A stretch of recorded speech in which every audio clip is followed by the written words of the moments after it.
This week, I've got a great blog post from Datadog Security Lab, a SaaS provider's guide to securely integrating with customers' AWS accounts by Christophe Tafani Depriere. I hope I got that right. I might be close, I might not be, but Christophe is amazing. He writes lots of good stuff. You should check out his work at Datadog Security Labs. Today, we're talking about how vendors integrate with customer AWS accounts. So here's the situation. You, as a vendor, have a backend application that needs to talk to customer AWS accounts. So for example, Plarion has a security application that scans customer AWS accounts. And how do we set that up in a secure manner? The blog post is written from the vendor's perspective, but I think us as customers should also read this blog post and ask all of our vendors to comply with its recommendations because they're damn good and they will help us secure our AWS account. So what Christoph is trying to do here is three things: protect the customer's AWS environment, minimize the impact in case you as the provider are hacked, and then secure your own or the vendor's cloud AWS environment. He starts with the basics that I think most of us already know. Don't use IAM users, use roles instead. And the reason we're doing that is that the credentials are short-lived. You're weakening the security posture of your customers by asking them to follow bad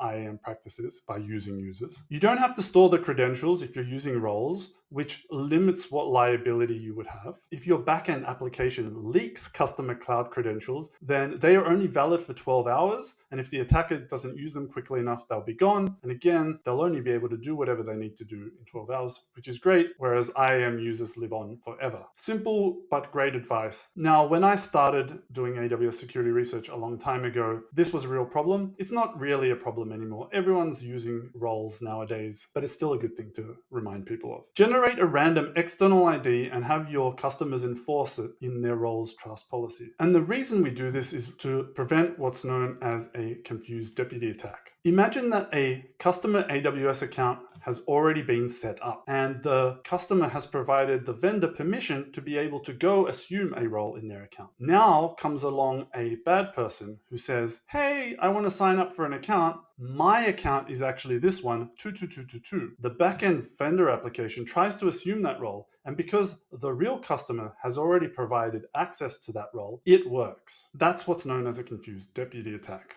So to prevent confused deputy attacks, your service needs to generate a random external ID that's unique for each customer. And because you are creating that and not the customer, it doesn't matter whether the attacker knows that external ID or not, because the one that you will generate for them will be different to the one that you generated for the original customer, thus preventing the role from being assumed and preventing the attack. Minimize and document the permissions that your integration requires. So what you want to do here is to apply the least privilege approach, which is to say apply only the permissions that you require to do your application's work. Now, at first glance, you might want to use managed policies like the read-only policy, but that allows full access to all customer data, S3 buckets, and DynamoDB tables, for example, as well as the ability to read all SSM parameters, which often contain secrets. Likewise, the security audit managed policy seems like a good one to use, but that includes the EC2 describe instance attribute permission, which allows you to read the user data from all the EC2 instances, and user data just contains startup scripts and things like that, and startup scripts again contain secrets and other things. So what Christoph is suggesting is that you create a custom policy that is exactly right and specific to your application and doesn't include any unnecessary permissions. So documenting and creating that policy is great, but taking it to the next step, implement the paved road or guardrail for your customers. The way to do that is to provide configurable infrastructure as code modules for setting up the integrations. You could provide an easy one-click way to set up that integration. CloudFormation has a quick link feature that you can use. For example, this is a quick link which points to a vendor-defined CloudFormation template like this one, which defines all the things that you need. By doing it this way, rather than asking the customer to set up and specify the role, you will make sure that the permissions that you want are exactly as you expect, and the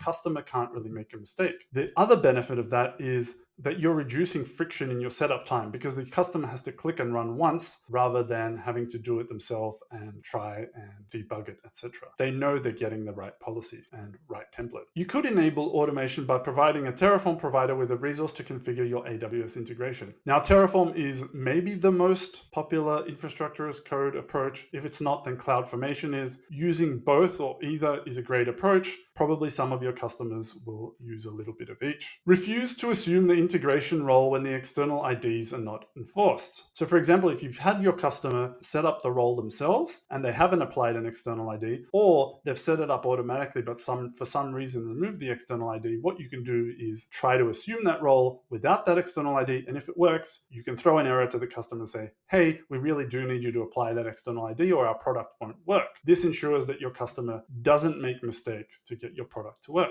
Similarly, you can refuse to assume the role when it's dangerously over-permissive. Here, Christoph provides some code where you can look for specific managed policy names that you don't want, like administrator access and read-only access.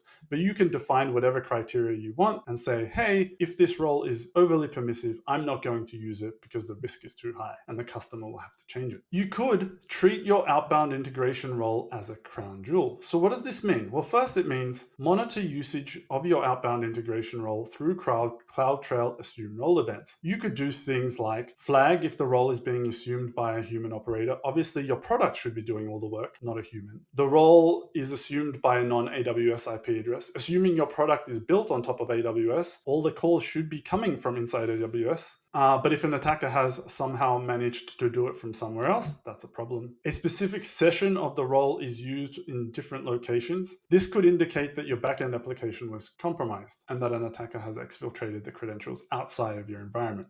An unusual number of assume role calls have been performed. For example, if you have 100 customers that are being scanned daily, you should expect 100 successful assume role calls from that role. If it somehow becomes much bigger than that, then it's something you want to investigate. Either your product is a little bit buggy and performing in a funny way, or an attacker's got hold of that role. You obviously also are going to have computer-generated session names when you do these role assumptions. An attacker might not know what they look like, and so they're going to use a different session name, and you could flag on that. But basically, you know exactly how that role assumption will look, and anything that deviates from that standard is something you should look into. Consider using a dedicated Bastion AWS account. Your product is probably doing lots of things and has lots of different workloads, some of which may or may not be vulnerable. Because it's doing so many things, the risk that it might be compromised is higher than, say, an empty Bastion AWS account, which only has one role doing one thing. And so Christoph suggests that you might only want to keep that Bastion account for role assumptions only. And that way, reduce the risk that it will be compromised, and therefore that your customers will be affected in the event of a breach. Make judicious use of STS session policies. Session policies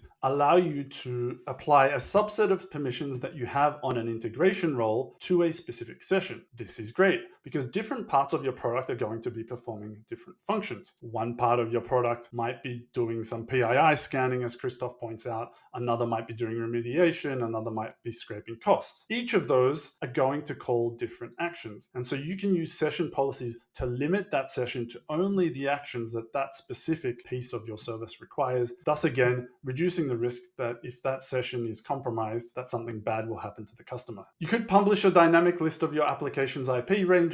If it's working in the cloud, that's the only option that you have. Your IP ranges will likely be dynamic rather than static, but publishing them allows you to do investigations a lot easier, for example, even though you might not be able to create a block list out of them. Use regional outbound integration roles. Christoph points out that your application might have regional requirements. For example, EU customers can only be served out of EU regions, or US customers might be only served out of US regions or GovCloud, etc. And so having different roles for those means that if a single role is compromised, for example, the US East 1 role, only US customers will be affected. And if the EU role is compromised, only EU customers will be affected. So that's another way to split up your risk. Consider allowing your customers to trust a single IAM role instead of a whole account. Now, this has been a pet peeve of mine since I started doing AWS security research in 2016. The way that trust policies are typically set up is to trust an entire account, here the 11111 account. Now that means if any identity in that account is compromised and has the ability to assume role,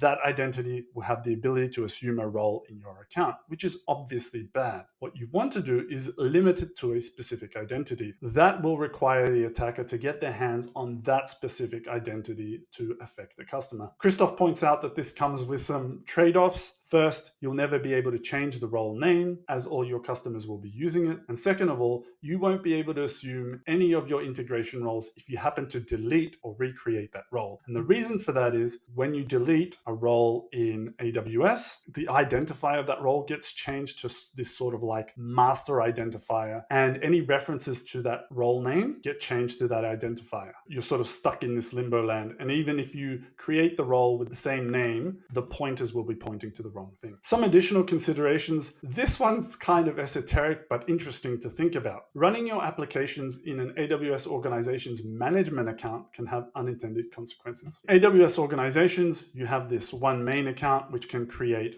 children accounts. Now, all the children accounts typically have this organization account access role. It can be named something else, but it's typically named this, which implicitly trusts the management account so that you can assume that role from the management account. It's just a simple way of managing all these child accounts. If your application integration role is running in this management account, then all the children have implicitly trusted it. So thinking about that confused deputy attack, an attacker can come along and say, hey, actually my account ID is 9999999. If your product tries to assume that role in the child account, it will work. And so you need some other way to prevent it. You could consider allowing a specific AWS account to only be provisioned in one tenant. Depending on the nature of your application, you may want to allow different tenants to integrate with the same AWS account. But I would say that's not super typical. And what's most common is you want this to be a one-to-one relationship. If a second customer comes along and says, hey, my account is 99999, and someone has already claimed that account, you could deny access to it, thus preventing the confused deputy attacks. The rest of the article goes through how they secure AWS integrations at Datadog.